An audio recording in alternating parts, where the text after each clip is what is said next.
Now at 5:30, a shooting off the coast of Cuba. 4 people killed, 6 others wounded when a U.S. registered speedboat entered Cuban waters. NBC4's Conan Nolan has been following all the new developments on this. He joins us live from the newsroom now with what officials here in the U.S. are saying. Conan. That's right. Well, keep in mind, this has happened before. It's not all that unusual. It's against federal law, but people, private individuals or organizations have sent a boat to Cuba to surreptitiously ferry Cubans out who are trying to leave the island.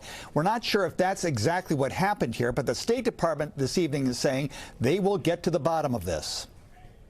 Suffice it to say, it is highly unusual to see shootouts in open sea like that. Secretary of State Marco Rubio this afternoon refusing to speculate on what happened, but insisting the U.S. will conduct its own investigation. We have our embassy on the ground in Havana working this as we speak, asking for access to the people that were on those vessels, if they were American citizens or permanent residents. The Cuban government says the incident took place a mile off Cuba's northern coast.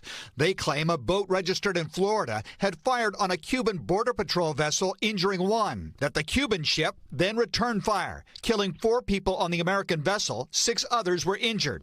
It is unclear if any of the dead or injured were U.S. citizens. Jose Diaz-Balart of NBC News in Miami says there's been a history of the Cuban government using deadly force to stop those leaving the island without permission, such as a notorious incident in March of 1994. A tugboat that was leaving Havana, 70 people on board, men, women, and children that were trying to leave to reach the United States, were intercepted by 3 Cuban regime tugboats that rammed them repeatedly, and when it was all said and done, 41 people, including 10 children, had drowned. Today's incident takes place during a period of sharp decline in the Cuban economy, which is no longer receiving oil shipments from Venezuela, following the U.S. seizure of that country's dictator, Nicolas Maduro.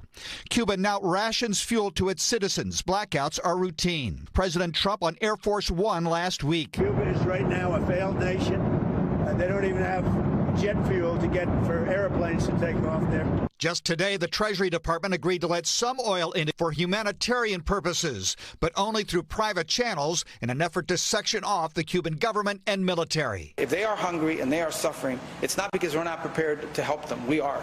It's that the people standing in the way of us helping them is their Communist Party. That's who's standing in the way.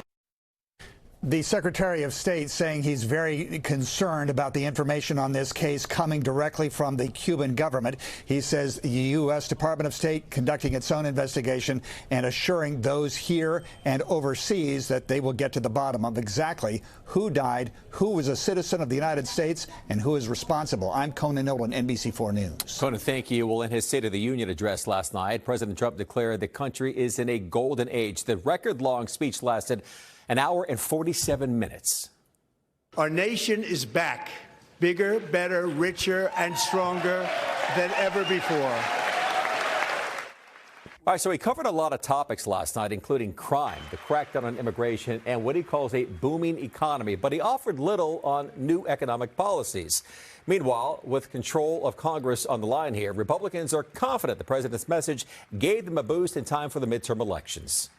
We've got all the commercials we need for the midterms to show to the American people who is with them. It's Donald Trump and the Republican Party. Is the president working to make life more affordable for you and your family? We all know the answer is no. Now, Republicans frequently rose to their feet to applaud the president's remarks, while most Democrats remained seated. There were moments, particularly during remarks on immigration and government fraud. Some Democratic lawmakers shouted objections.